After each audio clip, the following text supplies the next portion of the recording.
नमस्कार, मी विलास बडे. न्यूज 18 लोकमतच्या या बुलेटिनमध्ये आपल्या सगळ्यांचं स्वागत. या होत्या आतापर्यंतच्या महत्त्वाच्या हेडलाईन्स आणि बुलेटिनच्या सुरुवातीलाच एक महत्त्वाची बातमी आहे. मराठा आरक्षणाच्या संदर्भातली. मराठा आरक्षणाला सुप्रीम कोर्टानं स्थगिती दिल्यानंतर राज्यभर त्याचे पडसाद उमटताना दिसतायत आणि आज राज्याच्या कानाकोपऱ्यामध्ये मराठा बांधवांच्या तीव्र भावना पाहायला मिळाल्या. त्यामुळे मराठा आरक्षणावरून सध्या जे रणकंदन सुरू आहे त्याबद्दल आज पहिल्यांदाच मराठा आरक्षणाला राज्यभरात पडसाद उमटताना दिसतायत. सुप्रीम कोर्टाने दिलेल्या निर्णयानंतर राज्यभर हे पडसाद उमटतायत. सुप्रीम कोर्टानं नोकरी आणि शिक्षणातील मराठा आरक्षणाला स्थगिती दिली. या निर्णयामुळे उद्विग्न झालेल्या लातूरमधील एका उच्च शिक्षित तरुणानं तहसील कार्यालयाच्या समोर आज आत्महत्येचा प्रयत्न केला. लातूरमध्ये आत्मदहनाचा प्रयत्न झाला. विष प्राशन करून आत्महत्येचा प्रयत्न त्या तरुणानं केला. त्यानंतर सुप्रीम कोर्टाच्या निर्णयाच्या बद्दल मंथन सुद्धा सुरू झालेलं आहे. एका बाजूला या सगळ्या राजकीय घडामोडी घडत असतानाच राज्यामध्ये आपण बघतोय की पडसाद सुद्धा उमटतायत. मराठा बांधवांकडून याबद्दल सरकारला जाब सुद्धा विचारला जातोय. त्याच्याबद्दलची नाराजी सुद्धा व्यक्त करण्यात येते.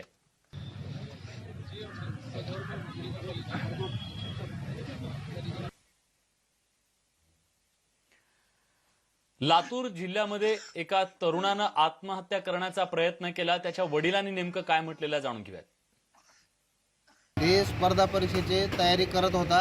बऱ्याच वेळा अशी परीक्षा दिली तलाट्याची, ही PMTची, अशी कोणते त्याच्यामध्ये कुठलं काही झालेलं नाही. ते काल ते आरक्षणाचं स्थगिती आल्यामुळं ते त्याचं हे झालं, थोडी निराशा झाली. त्याच्यामुळं त्याने ती सकाळी चाकूरला तहसीलपाशी जाऊन औषध केले. दरम्यान विद्यार्थ्यांचं कुठल्याही प्रकारचं नुकसान होऊ देणार नाही अशा प्रकारचं आश्वासन राज्याच्या शालेय शिक्षण मंत्री वर्षा गायकवाड यांनी दिलंय.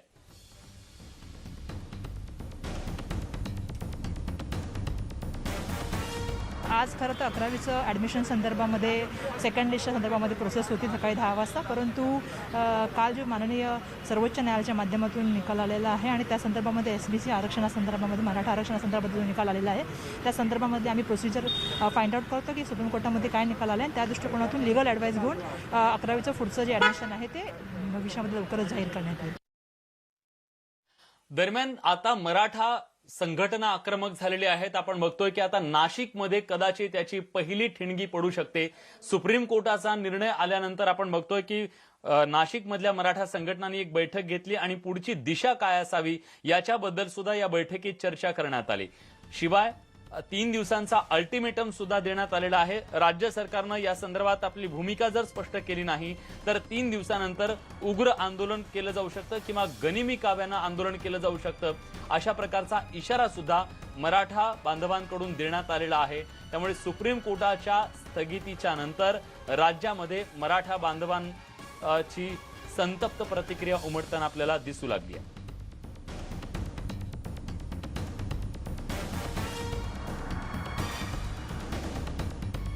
सगळ्यांनी ठरवलेली रणनीती ही आमची आता गनिमी काव्याची असणार आहे. राज्य सरकारने ज्या पद्धतीने आमच्याबरोबर वागणूक केलेली आहे त्याच बरोबर उत्तर राज्य सरकारला आता दिलं जाणार आहे. सरकारचे 3 दिवस आम्ही सरकारला देत आहोत. सरकार 3 दिवसामध्ये मराठा समाजासंदर्भात योग्य निर्णय घेतला नाही तर आम्ही 3 दिवसानंतर शिवनीतीने गनिमी काव्याने आम्ही आंदोलन करणार आहोत. ते आंदोलन प्रचंड मोठं असेल आणि सरकारला परवडणार नसेल. सुप्रीम कोर्टाच्या या निर्णयानंतर राज्यभर एका बाजूला हे सगळे पडसाद उमटत असताना तिकडे मुख्यमंत्र्यांनी सुद्धा याची गंभीर दखल घेत मराठा आरक्षण उपसमितीच्या बैठकीत नेत्यांसोबत सुद्धा त्यांनी एक महत्त्वाची बैठक घेतली आणि याबद्दल मंथन केलेलं आहे. काय नेमकी भूमिका पुढे मांडायला हवी, कशा प्रकारे पुढची दिशा असायला हवी या सगळ्याबद्दल नेत्यांसोबत मुख्यमंत्र्यांनी चर्चा केल्याचं कळत आहे.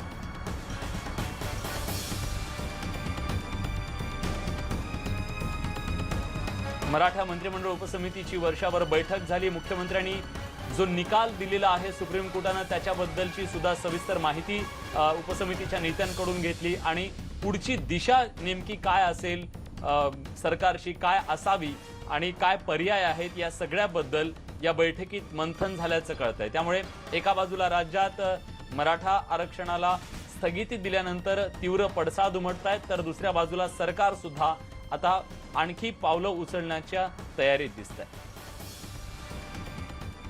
या बैठकीला अशोक चव्हाण, बाळासाहेब थोरात, एकनाथ शिंदे, दिलीप वळसे पाटील, विजय वडेट्टीवार तसंच राज्याचे महाधिवक्ता, राज्य सरकारचे वकील आणि संबंधित अधिकारी सुद्धा उपस्थित होते।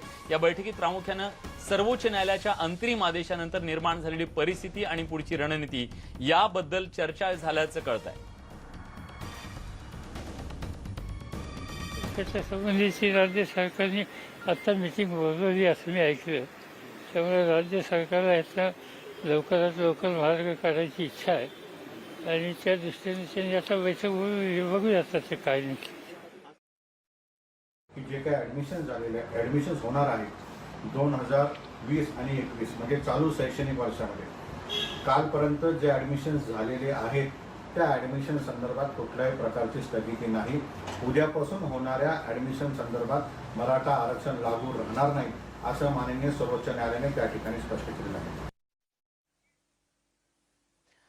आपण बघितलं की राज्य सरकारकडून सुद्धा सांगितलं जातंय की याबद्दल मार्ग काढण्यासाठी काय पर्याय आहे त्या सगळ्याची चाचपणी सुरू आहे। तर दुसऱ्या बाजूला मोर्चेकरी जे आहेत, जे आंदोलनकर्ते आहेत, ते मात्र आग्रही आहेत की ही जी स्थगिती आहे ती लवकरात लवकर उठवली पाहिजे आणि त्यासाठी सुप्रीम कोर्टामध्ये प्रयत्न केले पाहिजेत, अशा प्रकारची मागणी एका बाजूला वाढताना दिसते। तर दुसऱ्या बाजूला सरकारी पातळीवर सुद्धा प्रयत्नांची शर्त सुरू आहे आणि सरकारकडून सुद्धा अनेक गोष्टींच्या रणनीतीबद्दल विविध पातळ्यांवरती प्रयत्न सुरू असल्याचं शरद पवार यांनी सांगितलं आहे। शिवाय त्यांनी जी बैठक बोलावलेली आहे आता मुख्यमंत्र्यांनी, त्या बैठकीचा सुद्धा उल्लेख केला आणि सरकार याबद्दल गंभीर असल्याचं सांगितलं जात आहे।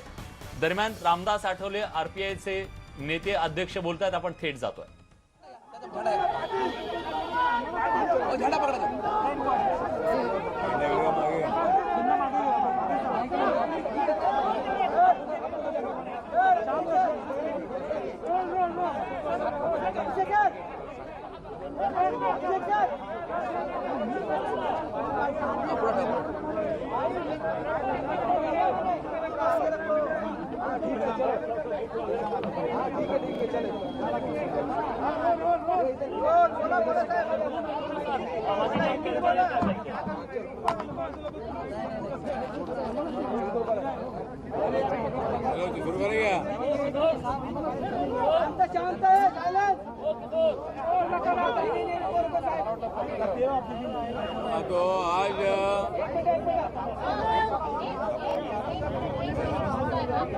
तो आज मैं फिल्म अभिनेत्री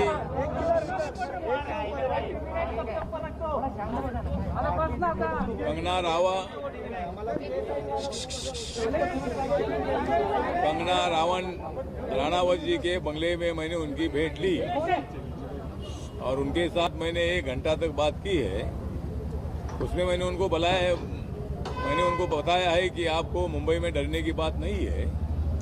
मुंबई शिवसेना की भी है, आरपीआई की है, बीजेपी की है, कांग्रेस की है, राष्ट्रवादी की है और मुंबई सभी धर्म के लोगों के, सभी जाति के लोगों की, सभी भाषा के लोगों की मुंबई है।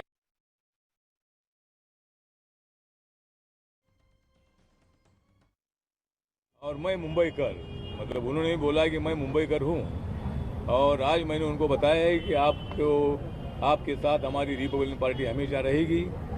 और जो उन्होंने बताया है कि भाई मेरा बहुत बड़ा अपमान हुआ है। मुंबई महानगर प्रशासन ने मेरा जो जनवरी में मैंने ऑफिस बनाया था, इतना अच्छा बनाया था और अगर कोई 2-3 इंच अगर हमारा कुछ बांधकाम बिल्डर ने ज़्यादा किया होगा उसकी जानकारी मुझे बिल्कुल नहीं है, ऐसा उन्होंने बताया। और 2-3 इंच अगर वो बांधकाम ज़्यादा था तो मतलब वो तोड़ना चाहिए था, लेकिन अंदर का मेरा जो फर्नीचर है वो फर्नीचर भी पूरा तोड़ दिया है, पूरे जो वॉल थे वो भी तोड़ दिए हैं और मेरा भारी नुकसान हुआ है। तो मैं कोर्ट में जा रही हूँ और मैं कोर्ट से मुंबई महानगर पालिका की तरफ से मुझे कॉम्पेंसेशन मिलना चाहिए। इसी तरह की भूमिका मेरे सामने उन्होंने रखी है। मैंने भी उनको बताया है कि भाई आपके ऊपर अन्याय हुआ है। आप जब यहाँ कल आ रही थी तो कल आप आने के बाद मुंबई महानगर प्रशासन ने आपको नोटिस देना चाहिए था, आपको 3-4 दिन का वक्त देना चाहिए था, कोर्ट में जाने का मौका देना चाहिए था। अभी कोर्ट ने मतलब स्टे दिया है लेकिन अभी वो स्टे से कोई मतलब नहीं है, क्योंकि पूरा जो ऑफिस था वो तोड़ दिया है उन्होंने। उसमें करोड़ों रुपए उन्होंने खर्च किए थे। वो बोल रहे कि भाई जो मैंने मेरा जो फिल्मों में मुझे जो मेरी कमाई हुई वो सब मैंने उसमें डाल दी थी। मैंने बहुत अच्छा ऑफिस बनाया था, तो मुझे कॉम्पेंसेशन मिलना चाहिए भी उन्होंने बताया है। बाकी भी चर्चा हमारी हुई कि उन्होंने बोला है कि बाबा साहब अम्बेडकर जी के बारे में मुझे बहुत बड़ा अभिमान है, उनके बारे में मुझे बहुत बड़ा आदर है, और बाबा साहब अम्बेडकर जी का जो संविधान है, संविधान के बारे में भी मुझे बहुत बड़ा रिस्पेक्ट है। और अपने देश की जो जाति व्यवस्था है तो कम होनी चाहिए। मैं फील्ड में काम करती हूँ तो कौन से जात का एक्टर है, कौन से जात की एक्ट्रेस है, कौन से जात का मतलब वहाँ का जो कौन सी जाति का है, इसकी बिल्कुल जानकारी हमको नहीं होती है। हम सब मिलकर काम करते हैं। तो मेरा मत है कि मैं हिमाचल प्रदेश की हूँ और मैं पूरा जाति व्यवस्था को ख़त्म करना चाहती हूँ। जाति व्यवस्था खत्म होनी चाहिए, ये मैं बताना चाहती हूँ। और इसी तरह उनके साथ हमारी बहुत देर तक बात हुई। मैंने उनको बताया कि बाबा साहब अम्बेडकर जी ने जब पंडित जवाहरलाल नेहरू के मंत्रिमंडल में लॉ मिनिस्टर थे, तब सभी महिलाओं को न्याय मिलना चाहिए, सभी महिलाओं को समान अधिकार मिलना चाहिए। इसीलिए बाबा साहब ने पार्लियामेंट में हिंदू कोड बिल लाया था, लेकिन वो हिंदू कोड बिल तब के मेंटालिटी वाले मेंबर ऑफ पार्लियामेंट ने उसको नापास कर दिया, रिजेक्ट कर दिया। इसीलिए बाबा साहब अम्बेडकर जी ने लॉ मिनिस्टर पद का इस्तीफा दे दिया था। तो इस पर भी हमारी बहुत चर्चा हुई, बहुत विषय पर हमारी चर्चा हुई। और जो ये मकान है, तो ये मकान भी वो बोलते हैं कि भाई जो बाहर का उनकी गैलरी है, एक गैलरी थोड़ी नीचे 2-3 फीट होनी चाहिए थी, वो ऊपर आई है। तो मुझे लगता है कि जानबूझकर इसी तरह उनको तकलीफ देने का काम हो रहा है। मैंने बताया कि मैं भी मतलब मुख्यमंत्री जी से मैं बात करूंगा, जो मुंबई महानगर पालिका के जो अधिकारी आयुक्त हैं उनसे मैं बात करूंगा, और आपके ऊपर अन्याय नहीं होना चाहिए। आप जैसे एक महिला को इसी तरह की तकलीफ नहीं होनी चाहिए, ऐसा मैंने उनको बताया है। सर, इस पूरे मामले में जिम्मेदार किसको मानते हैं आप? क्या उसको सस्पेंड किया जाना चाहिए? हाँ, मुझे लगता है कि जो अधिकारियों ने नोटिस निकाली, अभी क्यों नहीं निकाली? मतलब उनको नोटिस निकालने का अधिकार है, लेकिन कंगना इधर आने के बाद नोटिस उनके हाथ में देनी चाहिए थी। तो इसीलिए मतलब जो अधिकारी जिम्मेदार है वो अधिकारियों पर कार्रवाई होनी चाहिए। और अभी कंगना कोर्ट में जा ही रही है, कोर्ट जरूर मतलब इसके संबंध में कॉम्पेंसेशन का भी आदेश देगा, और जिन अधिकारियों ने इसी तरह का अन्याय किया है उनके ऊपर जरूर कार्रवाई होगी। सर, जिस तरीके से शिवसेना ने कार्रवाई की है, क्या आपको लगता है ये बदले की भावना से जो है कंगना का जो? हाँ, तो मुझे लगता है कि बदले की भावना ही है। मतलब कंगना जो है, कंगना ने मतलब शुरू में सुशांत राजपूत के बारे में सही बातें बताई थी, सत्य बताया था, और ड्रग के बारे में भी उन्होंने सूचना दी थी। उसके बाद मतलब एजेंसी ने पूरी इंक्वायरी की, और उसमें रिया चक्रवर्ती हो, उनका भाई हो, और भी कोई लोग जिनको अरेस्ट किया है। तो मतलब उन्होंने ये भी बोला है कि भाई मेरा क्या संबंध है। सामना ने मतलब कल बहुत बड़ी न्यूज़ छापी कि कंगना का भी ड्रग से संबंध है। क्या क्या क्या मतलब उनके पास प्रूफ है सामना के ऊपर? सामना पर भी केस करने की आवश्यकता है। अगर सामना इसी तरह का गलत, अगर कोई विदाउट प्रूफ अगर इसी तरह का कोई छापेगा तो सामना पर भी केस होनी चाहिए, संजय राउत पर भी केस होनी चाहिए। और इसी तरह का बड़ी बड़ी न्यूज़ कल छपाई थी। तो मुझे लगता है कि इसी तरह का मतलब इनका बदला लेने के लिए, इनका सूट लेने के लिए ये कार्रवाई मुंबई महानगर प्रशासन जो हो रही है। लेकिन शिवसेना को मेरा निवेदन है कि बीजेपी के 92 मेंबर थे और आपके 94 मेंबर थे, अभी थोड़े ज़्यादा हो गए, लेकिन बीजेपी के सपोर्ट से आप वहाँ सत्ता में थे, और आपने इसी तरह का काम करना ठीक नहीं है। माननीय उद्धव ठाकरे जी के बारे में हमको आदर है, वो मेरे अच्छे मित्र हैं। बाला साहब ठाकरे जी की चिरंजीव है। शिवसेना को उन्होंने बाला साहब के बाद उन्होंने मजबूती से चलाने का काम भी किया है। वो महाराष्ट्र के मुख्यमंत्री भी बने हैं। उन्होंने अपने शिव सैनिकों को आदेश देना चाहिए था, मुंबई महानगर पालिका को आदेश देना चाहिए था कि भाई इसी तरह की कार्रवाई मत करो। अपनी सरकार है, अपनी सरकार के बदनामी नहीं होनी चाहिए। इसीलिए मतलब मुख्यमंत्री साहब ने मतलब महानगर पालिका को इसी तरह का आदेश देना चाहिए था, लेकिन ऐसा कुछ हुआ नहीं। और हमें जानबूझकर लग रहा है कि सरकार भी इसके पीछे है, और उद्धव ठाकरे जी ने उनके आदेश पर ये मतलब उनके ऑफिस में, पालिल का जो ऑफिस है उसकी इंक्वायरी हुई, मतलब कार्रवाई हुई है। और 2018 में मुझे कंगना ने बताया कि 2018 में कुछ उनको नोटिस दे दिया था, तो उसी तरह मुझे लगता है कोई विशेष ये बंगले में कोई ज़्यादा कुछ उन्होंने अलग काम नहीं किया है, नियम के मुताबिक ही काम किया है। और अगर कुछ ऐसा किया है तो उसको फाइन लेकर भी इस विषय को मिटाया जा सकता है। तो मुझे लगता है कि कंगना के बारे में बदले की भावना से मुंबई महानगर प्रशासन और राज्य सरकार काम कर रही है, लेकिन शरद पवार साहब ने बताया है कि भाई ये मतलब इस विषय में ज़्यादा सरकार ने नहीं पढ़ना चाहिए, महानगर पालिका में नहीं पढ़ना चाहिए, और जो कार्रवाई हुई है गलत कार्रवाई है, ऐसा भी शरद पवार साहब ने बोला है। तो उसको ध्यान में रखते हुए शिवसेना ने अपनी भूमिका थोड़ी सौम्य करनी चाहिए और कंगना को बिल्कुल तकलीफ नहीं होनी चाहिए। ये मतलब जिम्मेदारी शिवसेना की है। सर, आपको क्या लगता है कि सुशांत सिंह मामले में आवाज उठाने के कारण जो है कंगना जो है भरपाई करी, उनको भुगतान खामियाजा जो है भुगतना पड़ रहा है? हाँ, मुझे लगता है कि ये बात सही है कि कंगना राणावत जी ने सबसे पहले सुशांत राजपूत के संबंध में मतलब जो बात बताई थी, और उसमें हमको डाउट ऐसा ही उन्होंने बोला था। मुझे भी संबंध में डाउट है, ये भी हमारी चर्चा हुई कि सुशांत राजपूत के मृत्यु के बाद जो स्टेटमेंट आपने दे दिया था, उस दिशा से ड्रग की इंक्वायरी हो गई और सीबीआई भी उस दिशा से इंक्वायरी कर रही है। तो मतलब 8 दिन पहले ही मतलब रिया चक्रवर्ती उनको छोड़कर चली गई थी। जब उनकी मृत्यु हुई तब उन्होंने हमको बताया कि भाई वो फौरन उधर आई नहीं। जब पोस्टमार्टम के लिए जब उसकी बॉडी लेकर गए थे, वहाँ फिर रिया चक्रवर्ती आई थी। तो मतलब 8 दिन पहले झगड़ा करके वो चली गई थी, और 8 दिन पहले ही मतलब उनके जो मैनेजर है, ये मैनेजर की भी मतलब आत्महत्या हुई थी। लेकिन आत्महत्या बोलते हैं, लेकिन वो भी हत्या हो सकती है। सीबीआई ने उस बारे में भी इंक्वायरी करने की आवश्यकता है। और सुशांत को आत्महत्या करने की क्या आवश्यकता थी? वो ड्रग लेता था कि नहीं लेता था हमको मालूम नहीं है, लेकिन रिया अगर बोल रहे वो लेता था तो ठीक बात है। ड्रग लेता था, इसका मतलब आत्महत्या करने का क्या मतलब है? और एम्स ने भी मतलब कुछ सवाल खड़े किए। मुंबई दिल्ली में जो एम्स हॉस्पिटल है, कुछ डॉक्टरों ने भी कुछ सवाल उठाए हैं कि वो गले में जो मतलब था तो वो उल्टा था, और ये लगता है कि भाई इनको फांसी लगाने की फांसी उनको जानबूझकर लगाई। बाजू की महिला ने बोला है कि भाई 14 जून को पूरी लाइट वो मतलब बंगले की उनके पूरी बंद थी। इसका मतलब ये है कि उनकी हत्या हुई है, और सीबीआई ने जल्दी जल्दी इंक्वायरी करनी चाहिए। मुंबई पुलिस पर हमारा पूरा भरोसा है। कल मुंबई पुलिस ने कंगना राणावत को बहुत टेक्निकली अच्छी भावना से उनको यहाँ सुरक्षित पहुँचाया है, और मुंबई पुलिस का मैं आभार व्यक्त करता हूँ। मुंबई पुलिस पर हमारा पूरा भरोसा है, लेकिन हमारी शंका राजपूत के केस में पुलिस को कोई अंतिम टप्पे तक पहुंचने का मौका नहीं मिल रहा था। वो एफआईआर दाखिल करने के लिए मतलब उनको कोई मतलब मार्ग नहीं मिल रहा था। इसीलिए हमने सीबीआई इंक्वायरी की मांग की थी, और अभी सीबीआई इंक्वायरी भी 15 दिन हो रहे हैं, सीबीआई इंक्वायरी कर रही है। तो सीबीआई ने भी जल्दी जल्दी इंक्वायरी करनी चाहिए, और ये हत्या ही आत्महत्या है, इसके बारे में जल्दी जल्दी उन्होंने कंक्लूजन पर आना चाहिए। और जो आरोपी है, अगर हत्या है तो उस आरोपियों को पकड़ना चाहिए।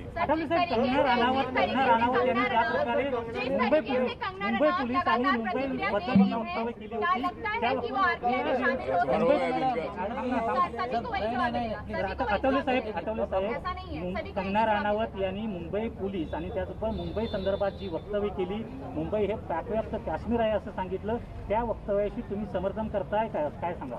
त्या विद्यार्थी मी समर्थन करत नाही आहे, परंतु ज्या वेळेला अशा पद्धतीची परिस्थिती निर्माण झाली होती, त्यामुळं कंगनाने अशा पद्धतीचे उद्गार काढले होते की मुंबई ही पाकव्याप्त काश्मीरसारखी आहे का, अशा पद्धतीचा सवाल त्यांनी केलेला होता.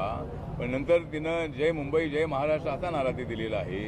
आणि मी आता मराठी शिकत आहे. माझी चर्चा झाली आणि तिला मी सांगितलं की आप 16 साल से आप इधर रहती है, तो बोली मुझे मराठी पूरी समझती है, मुझे मराठी अच्छी लगती है, तो मैं मराठी सीखने वाली हूँ. तो मराठी अच्छा बोलेगी तो शिवसेना को अच्छा लगेगा. तो ये मराठी बहुत जल्दी बोलने वाली है.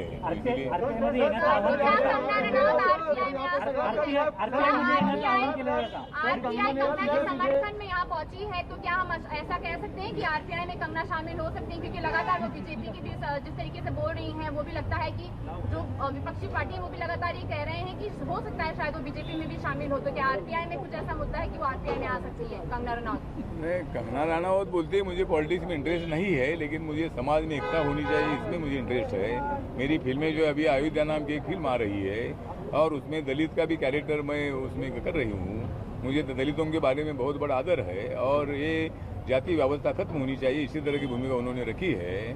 तो मुझे लगता है कि अभी वो कौन सी पार्टी में जाएगी, अभी उन्होंने तो बोला है कि भाई मुझे राजनीति में इंटरेस्ट नहीं है, मैं फील्ड में हूँ और जब तक मैं फील्ड में हूँ तब तक अभी किसी पार्टी में जाने का विचार नहीं किया है। लेकिन वो अगर बीजेपी में आरपीआई में आती है तो हम उनका तो स्वागत करेंगे।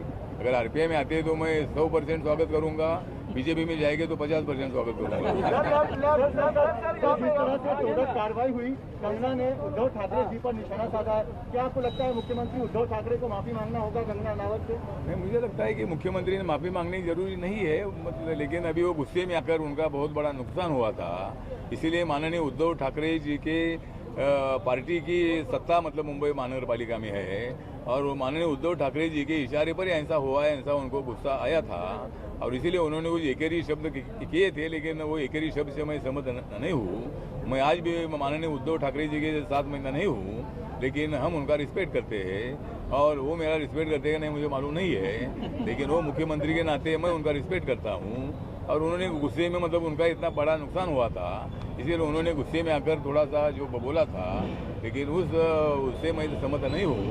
लेकिन देनी चाहिए जितना भी नुकसान हुआ। हाँ, मतलब जो म्यूनसिपालिटी है उन्होंने भरपाई करके देनी चाहिए। अभी वो कोर्ट में जा रही है, कोर्ट ने एकदम स्टे भी दे दिया है। अगर ऐसा कंगना रनावत इधर आने के बाद कल अगर उनको नोटिस देते थे और मैंने पहले भी बोला कि 3-4 दिन का टाइम उनको मिलता था तो कोर्ट जो स्टे लाती थी, बाद में केस चलती थी क्या क्या हुआ है, तो इसीलिए मुझे लगता है कि उसके बारे में जो भी मतलब उनका नुकसान हुआ है, ये नुकसान भरपाई मुंबई महानगर पालिका ने देनी चाहिए और मैं कल मतलब म्यूनिसिपल कमिश्नर से भी बात करने वाला हूँ और यहाँ के जो डीएम से उनसे भी मैं बात करने वाला हूँ कि भाई इसमें से क्या मार्ग निकाला जा सकता है और इसी तरह मैं कोशिश करूँगा। सर, आपने कंगना कहा कि डरने की जरूरत नहीं है, क्या कंगना मुंबई में डरी हुई है? नहीं, कंगना बिल्कुल डरी हुई नहीं है, मतलब कंगना डरी नहीं है ना मुंबई डरी है और इसीलिए मुझे लगता है कि कंगना को मैंने विश्वास दिलाया कि मेरी पार्टी आपके साथ है, हमें कोई पॉलिटिकल इसमें कोई फायदे का बिल्कुल इसमें इंटरेस्ट नहीं है, लेकिन एक मानवता के नाते आप एक महिला है, आप एक बड़ी अभिनेत्री है और शिवसेना जब उनको धमकी दी थी तो रिपब्लिकन पार्टी का उनके पीछे खड़ी हुई थी और उनको भारी आरपीआई का विश्वास में मिला है और मैंने ये भी बोलकर आया हूँ कि कोई डरने की बात नहीं है। मेरी पार्टी के कितने एमएलए वो छोड़ दो, लेकिन मेरी पार्टी के साथ गली गली में मेरे कार्यकर्ता है और अब वो आपको संरक्षण देगी।